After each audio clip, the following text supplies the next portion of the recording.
Hi all, welcome two exam point. എന്തൊക്കെയുണ്ട് വിശേഷം? Happy ആണല്ലോ അല്ലേ എല്ലാവരും?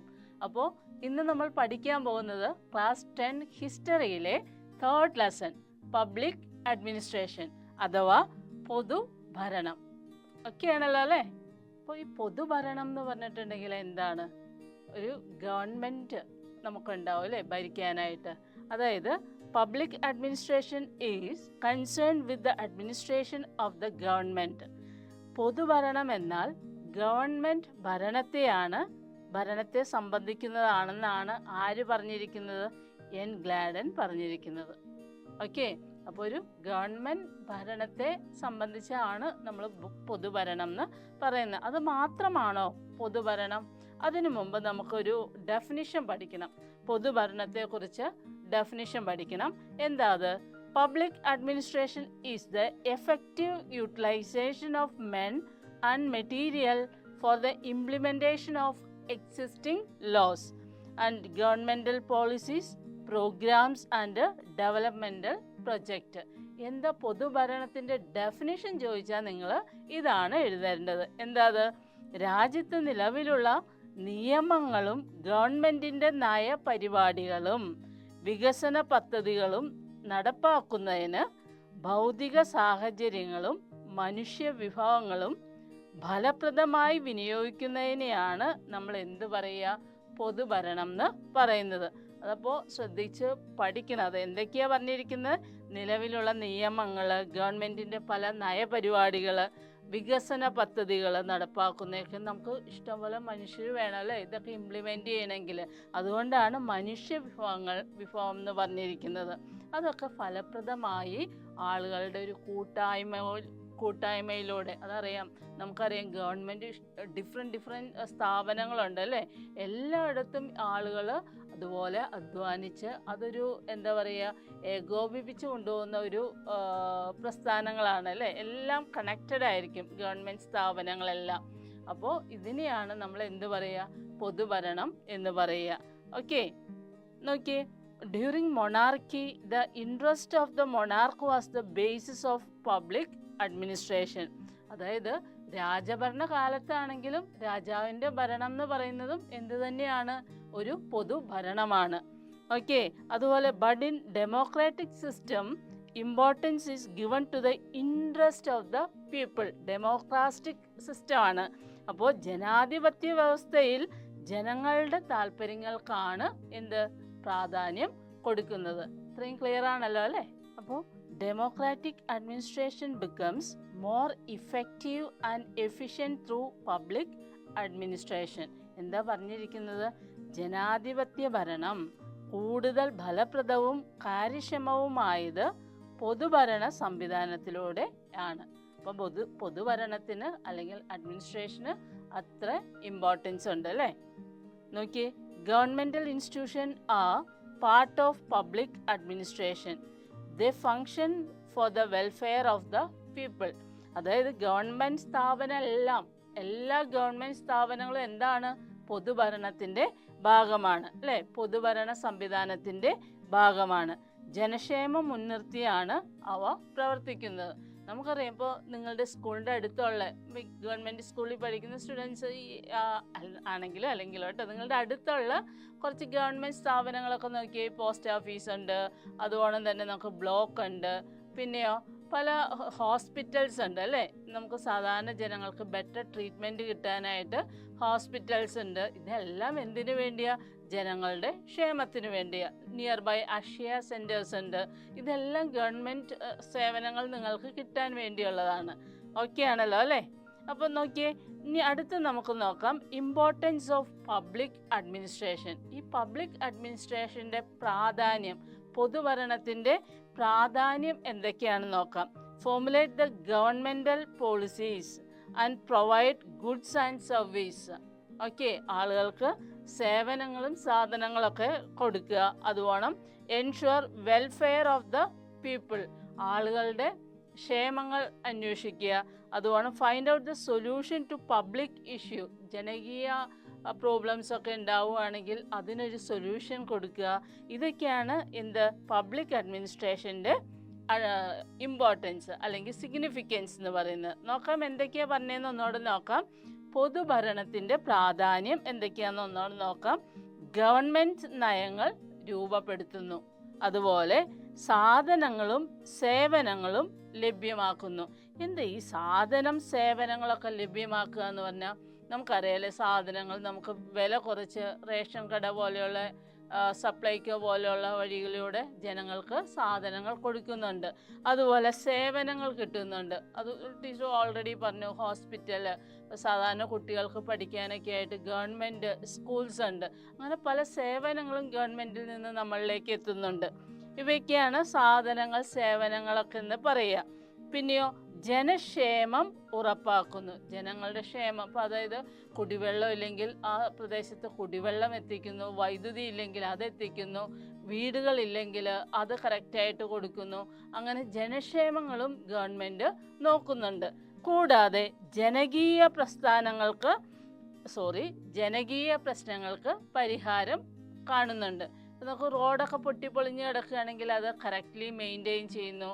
അങ്ങനെയൊക്കെ നമുക്ക് പബ്ലിക് വാട്ടർ, അതായത് പബ്ലിക് ടോയ്ലറ്റ് അങ്ങനെയൊക്കെ യൂസ് ചെയ്യാനൊക്കെ ഒന്നും ഇല്ലാത്ത ഏരിയയിൽ അതൊക്കെ നമുക്ക് പ്രൊവൈഡ് ചെയ്യുന്നു, അല്ലേ? ട്രാൻസ്പോർട്ട് സിസ്റ്റം എല്ലാം കറക്റ്റ് ആക്കുന്നു. അങ്ങനെ പബ്ലിക് ജനകീയ പ്രശ്നങ്ങൾക്കെല്ലാം പരിഹാരം കാണുന്നുണ്ട്. ഇത്രയും ക്ലിയർ ആണല്ലോ, അല്ലേ? നമുക്ക് നോക്കാം. ഗാന്ധിയൻ പോയിന്റ് ഓഫ് വ്യൂവിൽ പബ്ലിക് അഡ്മിനിസ്ട്രേഷൻ എന്താണ്, അല്ലെങ്കിൽ പൊതുഭരണം എന്തായിരുന്നു എന്ന് നോക്കാം. There are a number of persons in our society who require special consideration and protection. Public administration should consider them specially and protect them. എന്താ അദ്ദേഹം പറഞ്ഞിരിക്കുന്നത്? എന്നാൽ കൂടുതൽ പരിഗണന കിട്ടേണ്ടത് ആർക്കാണ്? ആവറേജ് പീപ്പിളിന്, ബിലോ ആവറേജ് ആളുകൾക്കുമാണ്. അതായത് പരിരക്ഷയും വേണ്ടവർ നമ്മുടെ സമൂഹത്തിലുണ്ട്. പൊതുഭരണം അവരെ പ്രത്യേകമായി പരിഗണിക്കുകയും സംരക്ഷിക്കുകയും ചെയ്യണമെന്ന് അദ്ദേഹം അഭിപ്രായപ്പെട്ടു. അപ്പോൾ ഈ പൊതുഭരണം നമ്മൾ ഏറ്റവും കൂടുതൽ അതിൻ്റെ ഒരു ആനുകൂല്യം കിട്ടേണ്ടത് ആർക്കാണെന്നാണ് ഗാന്ധിയൻ പോയിന്റ് ഓഫ് വ്യൂവിൽ അദ്ദേഹം പറയുന്നത്. ഏറ്റവും താഴെയുള്ള ആളുകൾക്കായിരിക്കണം, ഏറ്റവും സാധാരണക്കാർക്കായിരിക്കണം കിട്ടേണ്ടതെന്നാണ് അദ്ദേഹം പറഞ്ഞിരിക്കുന്നത്. ഇനി നോക്കാം, എന്താണ് ബ്യൂറോക്രസി, ഉദ്യോഗസ്ഥ വൃന്ദം എന്ന് ചോദിച്ചിട്ടുണ്ടെങ്കിൽ എന്താണെന്ന് നമുക്ക് നോക്കാം. Bureaucracy is constituted to help and advise the government and to execute the programmes. എന്താ ബ്യൂറോക്രസി എന്ന് പറഞ്ഞിട്ടുണ്ടെങ്കിൽ സാധാരണ ഗവൺമെൻറ് ഉദ്യോഗസ്ഥരെയാണ് നമ്മൾ എന്ത് പറയുക, ബ്യൂറോക്രാറ്റ് എന്ന് പറയുന്നത്. അവരുടെ ഡ്യൂട്ടി എന്താ? ഗവൺമെൻറ്റിൻ്റെ ഭരണനിർവഹണത്തിൽ സഹായിക്കുന്നതിനും നടപ്പിലാക്കുന്നതിനുമായി ഒരു ഉദ്യോഗസ്ഥ സമൂഹത്തിന് രൂപം നൽകിയിട്ടുണ്ട്. ഒരു ഗവൺമെൻറ്, ഇപ്പം നമുക്കറിയാം നമ്മുടെ ഇവിടെ ഭരിക്കുന്നത് കമ്മ്യൂണിസ്റ്റ് പാർട്ടിയാണ്. ആ പാർട്ടി മാത്രം ഉണ്ടെങ്കിൽ ഇവിടെ എല്ലാ സംവിധാനങ്ങളും നല്ലതുപോലെ നടക്കുമോ? ഇല്ല, അല്ലേ? അതിൻ്റെ കീഴിൽ കുറേ ഗവൺമെൻറ് സ്ഥാപനങ്ങളുണ്ട്. ആ സ്ഥാപനത്തിൽ ഇഷ്ടംപോലെ ആളുകൾ ജോലി ചെയ്യുന്നുണ്ട്. അവരുടെയൊക്കെ കൃത്യമായ സേവനത്തിലൂടെയാണ് നമുക്കൊരു പൊതുഭരണം ഭംഗിയായിട്ട് നടത്തിക്കൊണ്ടു പോകാനായിട്ട് സാധിക്കുകയുള്ളൂ. നോക്കിയേ, നമുക്ക് ബ്യൂറോക്രസി ഡെഫിനിഷൻ ചോദിച്ചാൽ മക്കൾ ഇത് എഴുതണം. എന്താ അത്? The employees who work under public administrative system and administer by the country are together known as what? Bureaucracy. എന്താ പറഞ്ഞിരിക്കുന്നത്? ഭരണകാര്യങ്ങൾ നിർവഹിക്കുകയും പൊതുഭരണത്തിൻ്റെ കീഴിൽ പ്രവർത്തിക്കുകയും ചെയ്യുന്ന ഉദ്യോഗസ്ഥരെയാണ് എന്ത് പറയുക? ഉദ്യോഗസ്ഥ വൃന്ദം എന്നറിയപ്പെടുന്നത്. നമ്മുടെ എല്ലാ ഗവൺമെൻറ് ഓഫീസുകളിലുള്ള സ്റ്റാഫ് നമുക്ക് പറയാം ബ്യൂറോക്രാറ്റാന്ന് പറയാം, അല്ലേ? അപ്പോൾ ഇത്രയും ക്ലിയർ ആയല്ലോ, അല്ലേ? അപ്പോൾ നമ്മൾ ബ്യൂറോക്രസി എന്താണെന്ന് പഠിച്ചു, അല്ലേ? ഇനി ഇതിൻ്റെ ഫീച്ചേഴ്സ് ഓഫ് ബ്യൂറോക്രസി എന്തൊക്കെയാണെന്ന് നമുക്ക് നോക്കാം. Hierarchical organisation. എന്താ അത്? ശ്രേണീപരമായ സംഘാടനം. നമുക്കറിയാം, ഏതെങ്കിലും ഒരു ഓഫീസ് എടുക്കുകയാണെങ്കിൽ, ഗവൺമെൻറ് ഓഫീസ് എടുക്കുകയാണെങ്കിൽ ഒരു ഹെഡായിട്ടുള്ള ആളുണ്ടാവും. അതിൻ്റെ കീഴിൽ കുറേ ഉദ്യോഗസ്ഥരുണ്ടാവും. ഈ ഉദ്യോഗസ്ഥരെല്ലാം കൺട്രോൾ ചെയ്യുന്നത് ആരായിരിക്കും? ഈ ഹെഡായിട്ടിരിക്കുന്ന ഉദ്യോഗസ്ഥനായിരിക്കും. ഇപ്പോൾ ചെറിയൊരു എക്സാമ്പിൾ എടുക്കുകയാണെങ്കിൽ നമ്മുടെ സ്കൂൾ എടുക്കുക. നിങ്ങൾക്ക് ഹെഡ് മാസ്റ്റർ ഉണ്ട്, അല്ലേ? ഹെഡ് മാസ്റ്ററിൻ്റെ കീഴിൽ കുറേ അതായത് ടീച്ചേഴ്സ് ഉണ്ടാവും, ക്ലർക്കുമാരുണ്ടാവും, ആയമാരുണ്ടാവും, വിവിധ ഡിപ്പാർട്ട്മെൻറ്റിലെ ടീച്ചേഴ്സ് ഉണ്ടാവും. ഇവർക്കെല്ലാം പ്രോപ്പർ ഇൻസ്ട്രക്ഷൻ കൊടുത്ത് ആ ഒരു ഇൻസ്റ്റിറ്റ്യൂഷൻ ഭംഗിയായിട്ട് കൊണ്ടുപോകുന്നത് ആരുടെ ചുമതലയാണ്? ഈ ഹെഡ് മാസ്റ്റർ അല്ലെങ്കിൽ HMN അല്ലെങ്കിൽ പ്രിൻസിപ്പൽ എന്നൊക്കെ പറയും അല്ലെ, ഇവരുടെ ഡ്യൂട്ടിയാണ്. അപ്പോൾ ഒരു ഓർഡർ ഉണ്ട്, അതായത് ഏറ്റവും ടോപ്പ് പൊസിഷനിൽ ഇരിക്കുന്നത് ഈ HM അല്ലെങ്കിൽ പ്രിൻസിപ്പളാണ്. അതിൻ്റെ താഴെ ഓർഡറിൽ കുറേ ആളുകളുണ്ടാവും. ഇതിനെയാണ് നമ്മൾ എന്ത് പറയുക? ഹൈറാർക്കിയൽ ഓർഗനൈസേഷൻ, ശ്രേണീപരമായ സംഘാടനം. പിന്നെയോ ദാറ്റ് ഈസ് പെർമനൻസ്. എന്താ അത്? സ്ഥിരത. അതായത് ഗവൺമെൻറ് ഉദ്യോഗസ്ഥർക്ക് ഇപ്പോൾ നിലവിൽ ഒരു 56 വയസ്സ് വരെയും ചില സ്ഥാപനങ്ങൾ 58 വയസ്സ് വരെയൊക്കെ അവർക്ക് സ്ഥിരമായിട്ടൊരു ജോലി ഉണ്ടാവും അല്ലേ. അവർ അപ്പോയിൻറ്റ് ചെയ്തിട്ടുണ്ടെങ്കിൽ എഫിഷ്യൻ്റ് ആണെങ്കിൽ, വേറെ വല്ല ക്രിമിനൽ സ്വഭാവമൊന്നും ഇല്ലെങ്കിൽ തീർച്ചയായിട്ടും അവർക്ക് 58 വയസ്സ് വരെയോ അല്ലെങ്കിൽ സ്കൂളിലൊക്കെ ആണെങ്കിൽ 56 വയസ്സ് വരെയൊക്കെ കൃത്യമായിട്ട് അവർക്ക് ജോലി ചെയ്യാനായിട്ട് സാധിക്കും. അവിടെ ഒരു സ്ഥിരതയുണ്ട് അവരുടെ ജോലിക്ക്. പിന്നെയോ appointment of the basis of qualification. അവിടെ യോഗ്യതയുടെ അടിസ്ഥാനത്തിലാണ് എന്ത് നടക്കുക? നിയമനം നടക്കുക. അല്ലാണ്ട് വെറുതെ നമ്മുടെ നാട്ടിൽ അങ്ങോട്ടും ഇങ്ങോട്ടും നടക്കുന്നവരെയൊക്കെ കൊണ്ട് നമുക്കൊരു ഗവൺമെൻറ് ഉദ്യോഗം കിട്ടുന്നുണ്ടോ? ഇല്ല അല്ലേ. എന്താണോ ക്വാളിഫിക്കേഷൻ, ആ ക്വാളിഫിക്കേഷൻ്റെ ബേസിസിലാണ് അവരെ അവിടെ അപ്പോയിൻറ്റ് ചെയ്യുന്നത്. അതുപോലെ പൊളിറ്റിക്കൽ ന്യൂട്രാലിറ്റി. എന്താ അത്? ഒരു രാഷ്ട്രീയ നിഷ്പക്ഷത വേണം.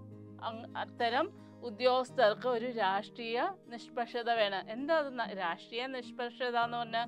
ഇപ്പോൾ നമുക്ക് കമ്മ്യൂണിസ്റ്റ് ഭരണമാണെങ്കിൽ കോൺഗ്രസ്സുകാരൻ വന്നിട്ടുണ്ടെങ്കിൽ ഞാൻ അത് ചെയ്തു തരില്ല, ഞാൻ ഇന്ന ആളാണെന്നും പറഞ്ഞ് ഇരുന്നിട്ട് കാര്യമുണ്ടോ? ഇല്ല.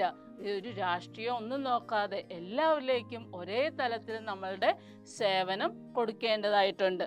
അതുപോലെ പ്രൊഫഷണലിസം. എന്ത് പ്രൊഫഷണലിസം? അതെ, വൈദഗ്ധ്യം വേണം. ആ ഒരു ജോലിയിൽ അവർ സ്കിൽഡ് പേഴ്സൺ ആയിരിക്കണം, കഴിവുള്ള ഒരു പേഴ്സൺ ആയിരിക്കണം. ഇതൊക്കെയാണ് മെയിൻ ഫീച്ചേഴ്സ് ഓഫ് ബ്യൂറോക്രാസിയിൽ പറയുന്നത്.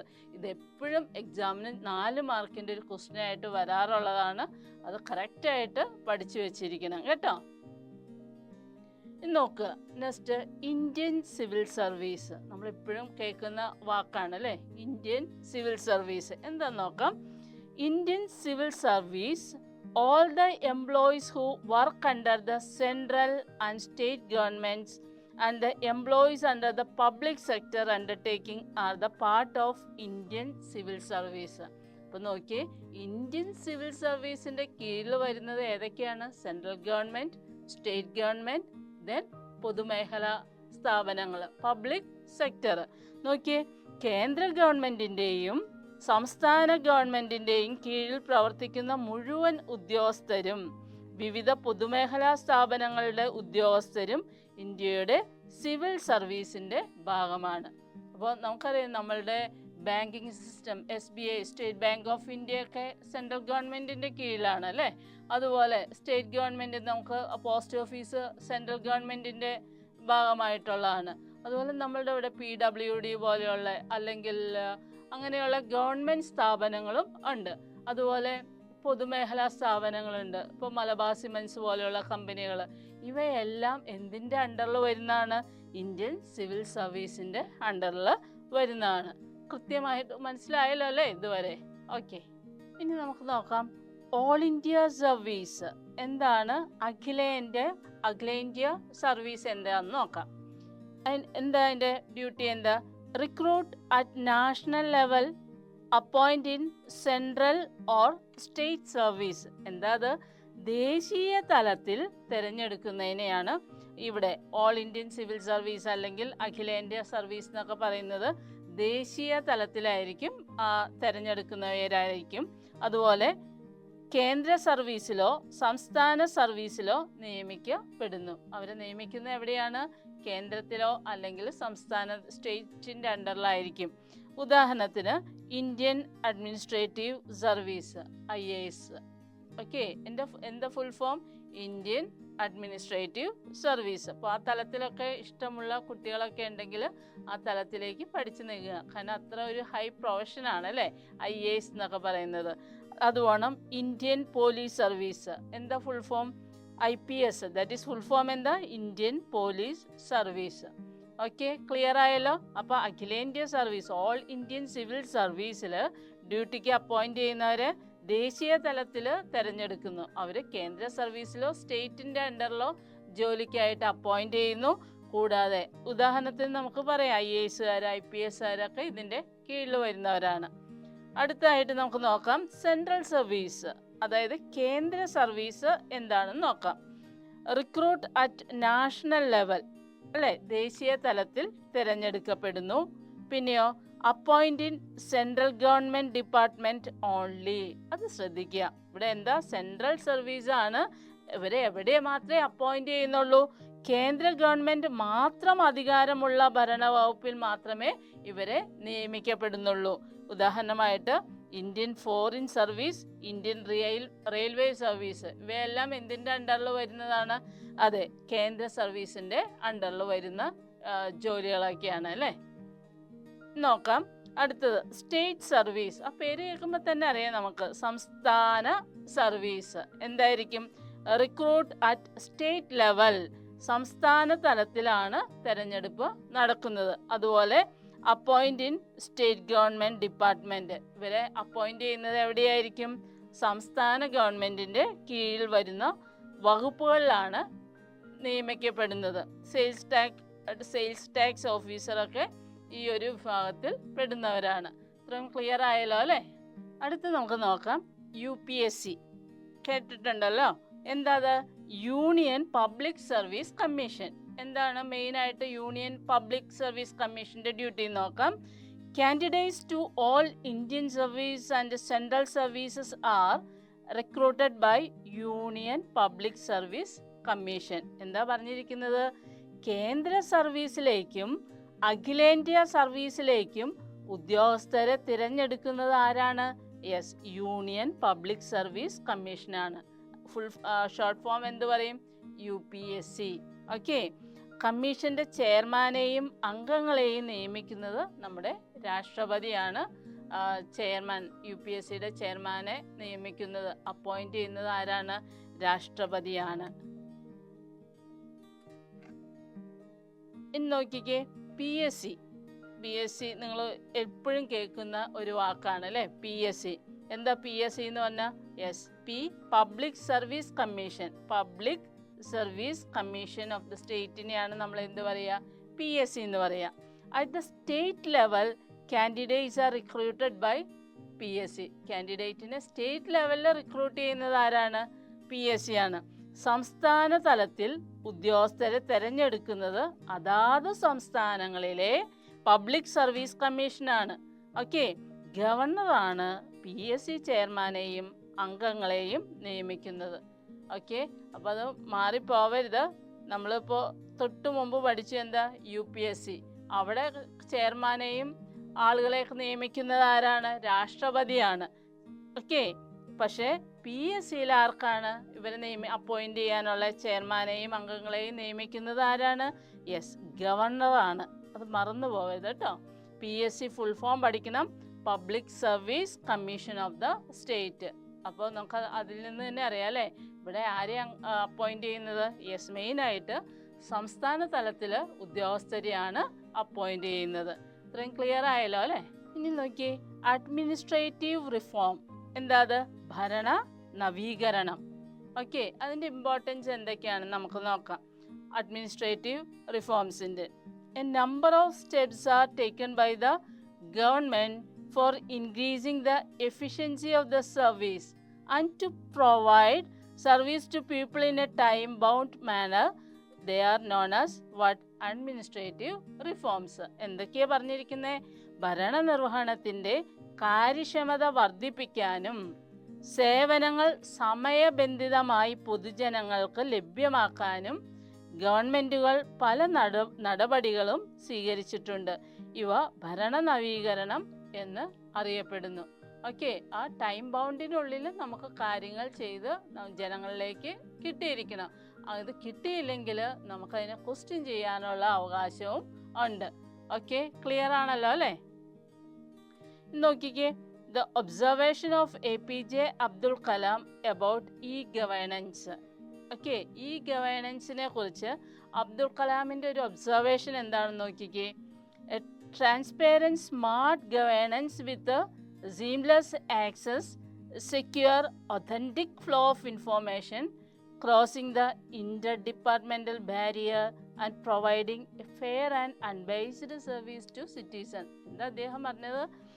സുതാര്യവും ചുറുചുറുക്കുമുള്ള ഗവൺമെൻറ് പദ്ധതി എല്ലാവരിലേക്കും സുരക്ഷിതമായും വേഗത്തിലും ഡിപ്പാർട്ട്മെൻറ്റ് തലത്തിലുള്ള തടസ്സങ്ങളില്ലാതെ എത്തുന്ന വിവരങ്ങൾ എല്ലാ പൗരന്മാർക്കും യാതൊരു പക്ഷഭേദവുമില്ലാതെ വ്യക്തമായ സേവനം ലഭ്യമാക്കുന്ന ഒരു പദ്ധതിയാണ് എന്തെന്ന് അദ്ദേഹം പറഞ്ഞിരിക്കുന്നത്, ഈ ഗവേണൻസ് പദ്ധതി എന്ന് പറഞ്ഞിരിക്കുന്നത്. ക്ലിയർ ആണല്ലോ അല്ലേ? ഇത്രയും നമുക്ക് നോക്കാം എന്താ ഈ ഗവേണൻസ് എന്ന് വെച്ചാൽ എന്താന്ന് നോക്കാം.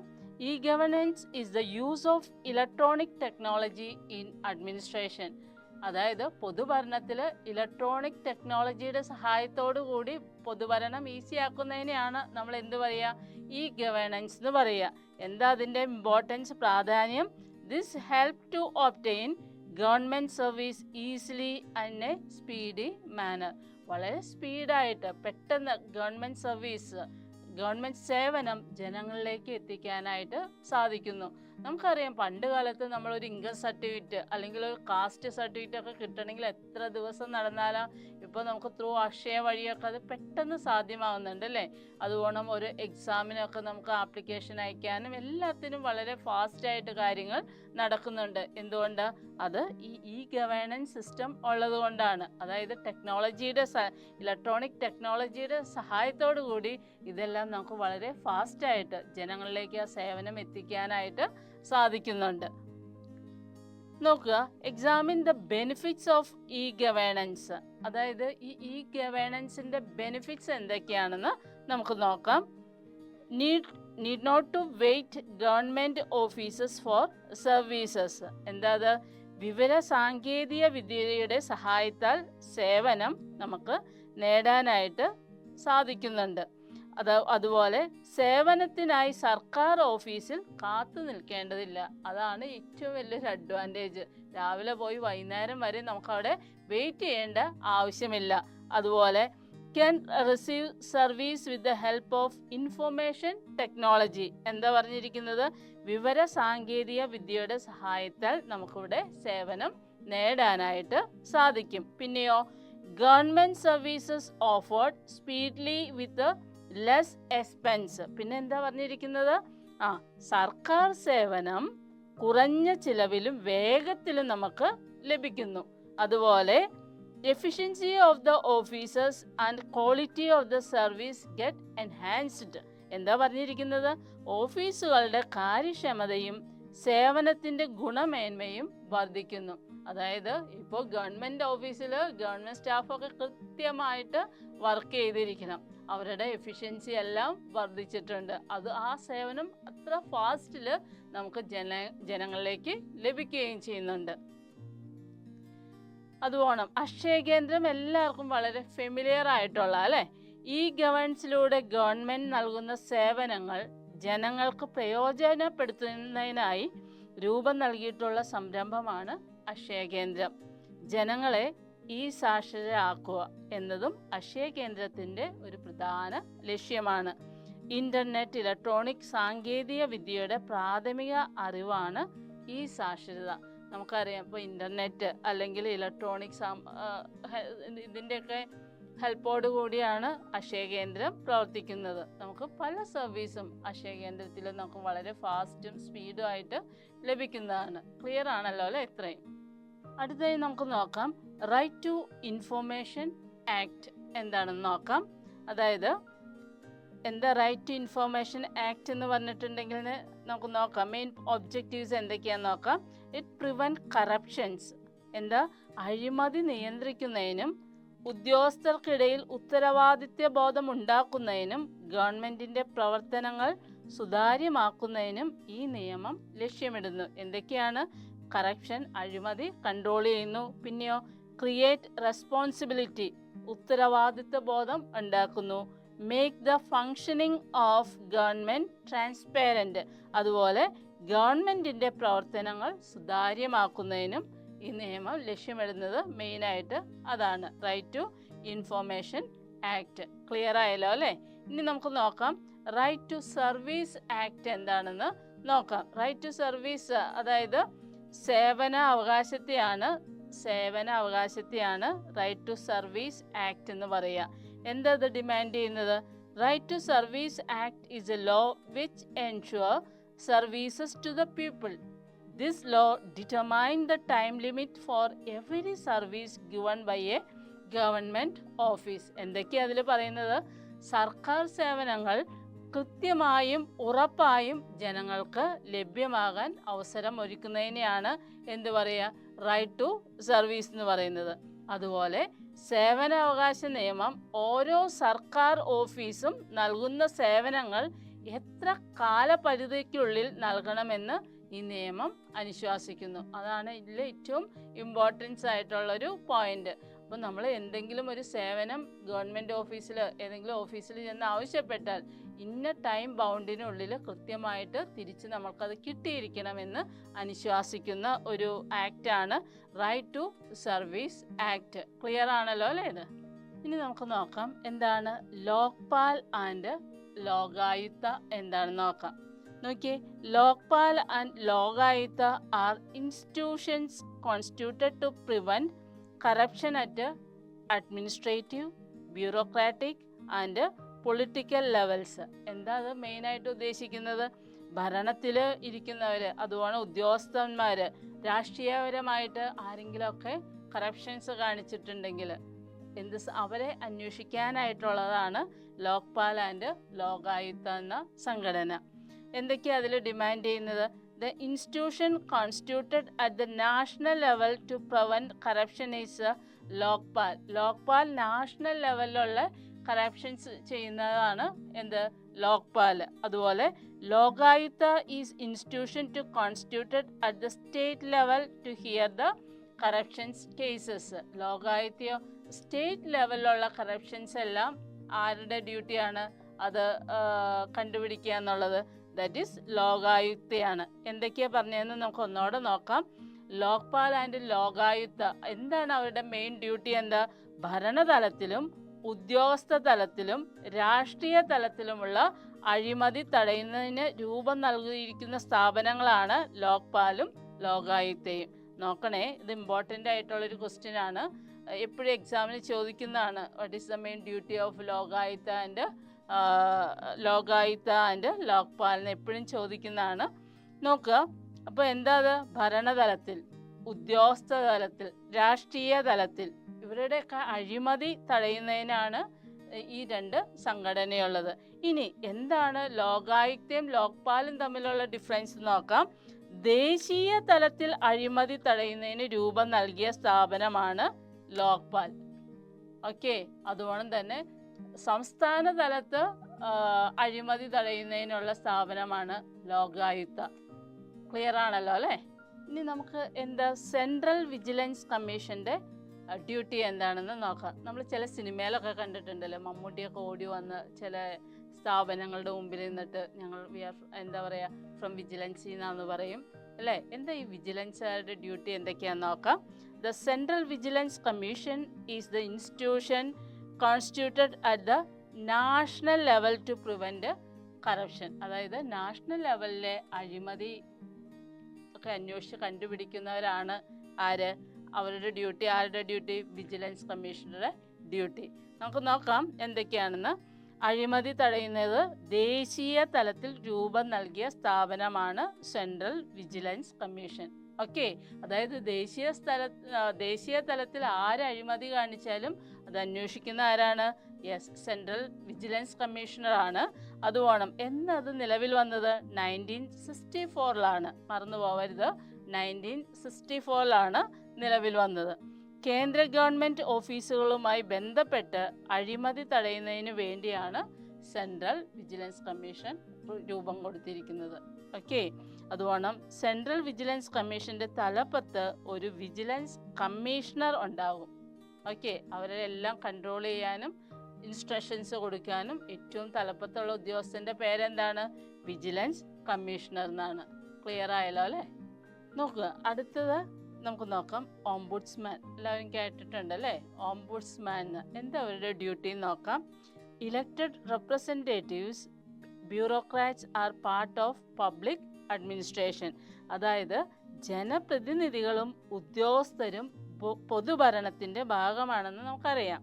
അതുകൂടാതെ complaints can be filed against their corruption, nepotism or financial misappropriation or negligence of duties. Ombudsman is constituted for this purpose. എന്തൊക്കെയാ പറഞ്ഞിരിക്കുന്നതെന്ന് നോക്കിക്കേ. അവർ അഴിമതിയോ സ്വജനപക്ഷപാതമോ ധനദുർവിനിയോഗമോ ചുമതലകളിൽ വീഴ്ചയോ വരുത്തിയാൽ അതിനെതിരെ പരാതി നൽകുന്നതിനാണ് മറ്റൊരു സംവിധാനമുണ്ട്. ഇത് ഇപ്പോൾ ടോപ്പായിട്ടുള്ള എല്ലാ ഉദ്യോഗസ്ഥരെയും അവർ അഴിമതി ചെയ്തിട്ടുണ്ടെങ്കിൽ എന്താണ് ചെയ്യുക? നമ്മൾ അത് അന്വേഷിക്കുന്നവരെയാണ് ഓംബുഡ്സ്മാൻ എന്ന് പറയുന്നത്. അപ്പോൾ ഈ ഓംബുഡ്സ്മാൻ റിട്ടയേർഡ് ജഡ്ജികളെയൊക്കെയാണ് ഇതിന് മെയിനായിട്ട് തലപ്പത്ത് വെക്കുന്നത്. ഓക്കെ, ക്ലിയർ ആയല്ലോ അല്ലേ എന്താണ് ഓംബുഡ്സ്മാൻ എന്നുള്ളത്? അപ്പോൾ നമുക്ക് ഇന്ന് നമ്മൾ പഠിച്ചത് എന്തൊക്കെയാണെന്ന് ജസ്റ്റ് ഒന്ന് സമ്മപ്പ് ചെയ്ത് നോക്കാം. എന്തൊക്കെയായിരുന്നു? പബ്ലിക് അഡ്മിനിസ്ട്രേഷൻ എന്താണെന്ന് പഠിച്ചു, സിഗ്നിഫിക്കൻസ് ഓഫ് പബ്ലിക് അഡ്മിനിസ്ട്രേഷൻ പഠിച്ചു, ബ്യൂറോക്രസി അല്ലേ ഉദ്യോഗസ്ഥ വൃന്ദം എന്താണെന്ന് പഠിച്ചു, അഡ്മിനിസ്ട്രേറ്റീവ് റിഫോംസ് എന്താണെന്ന് പഠിച്ചു. അതുപോലെ ബ്യൂറോക്രസി ഇൻ ഇന്ത്യ ഏതൊക്കെ സർവീസ് കൂടുന്നതാണ്? All India service, central service, state service, ഇത് മൂന്നും കൂടുന്നതാണ് ബ്യൂറോക്രസി ഇൻ ഇന്ത്യ എന്ന് പറയുന്നത്. അഡ്മിനിസ്ട്രേറ്റീവ് റിഫോംസ് എന്തൊക്കെ പെടും? E governance, right to information, information commission, right to service, central vigilance commission, Lokpal and Lokayukta, പിന്നെയോ ഓംബുഡ്സ്മാൻ. ഓക്കെ, എന്തൊക്കെയാ പറഞ്ഞതെന്ന് ഒന്നോടെ നോക്കാം. പൊതുഭരണത്തിൻ്റെ പ്രാധാന്യത്തെക്കുറിച്ച് പഠിച്ചു, ഉദ്യോഗസ്ഥ വൃന്ദത്തെക്കുറിച്ച് പഠിച്ചു, ഭരണ നവീകരണം എന്താണെന്ന് പഠിച്ചു അല്ലേ. അതുപോലെ ഇന്ത്യയിലെ ഉദ്യോഗസ്ഥ വൃന്ദം ആരൊക്കെ ചേരുന്നതാണ്? അഖിലേന്ത്യാ സർവീസ്, കേന്ദ്ര സർവീസ്, സംസ്ഥാന സർവീസ്, ഇവയെല്ലാം പെടുന്നതാണ് ഇന്ത്യയിലെ ഉദ്യോഗസ്ഥ വൃന്ദം എന്ന് പറയുന്നത്. അതുപോലെ ഭരണ നവീകരണത്തിൽ ഏതൊക്കെ കൂടുന്നതാണ്? ഇ ഗവേണൻസ് ഉണ്ട്, അറിയാനുള്ള അവകാശമുണ്ട്, വിവരാവകാശ കമ്മീഷനുണ്ട്, സേവനാവകാശമുണ്ട്, പിന്നെയോ കേന്ദ്ര വിജിലൻസ് കമ്മീഷനുണ്ട്, ലോക്പാൽ, ലോകായുക്ത, ഓംബുഡ്സ്മാൻ. ഇത്രയാണ് നമ്മൾ ഇന്നത്തെ ക്ലാസ്സിൽ പഠിച്ചിരിക്കുന്നത്. അപ്പോൾ എന്തെങ്കിലും മനസ്സിലാവാത്തുണ്ടെങ്കിൽ റിവൈൻഡ് അടിച്ച് തന്നെ കാണുക. ഓക്കെ ആണല്ലോ?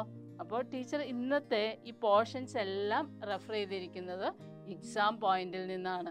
ഓക്കെ, നിങ്ങൾക്കറിയാവുന്ന പോലെ തന്നെ എക്സാം പോയിന്റിൽ എല്ലാ ഇമ്പോർട്ടൻറ്റ് ക്വസ്റ്റ്യൻസും വളരെ സിംപ്ലിഫൈഡ് ഫോമിൽ കൊടുത്തിട്ടുണ്ട്. അതുപോലെ റിവൈസ്ഡ് ക്വസ്റ്റ്യൻ പേപ്പേഴ്സിൻ്റെ ആൻസേഴ്സ് വളരെ സിമ്പിളായിട്ട് ഷോർട്ട് ഫോമിൽ കൊടുത്തിട്ടുണ്ട്. ഓക്കെ ആണല്ലോ അല്ലേ? അപ്പോൾ ടീച്ചർ ഇന്നത്തെ സെഷൻ വൈൻഡപ്പ് ചെയ്യാണ്. Thank you for all.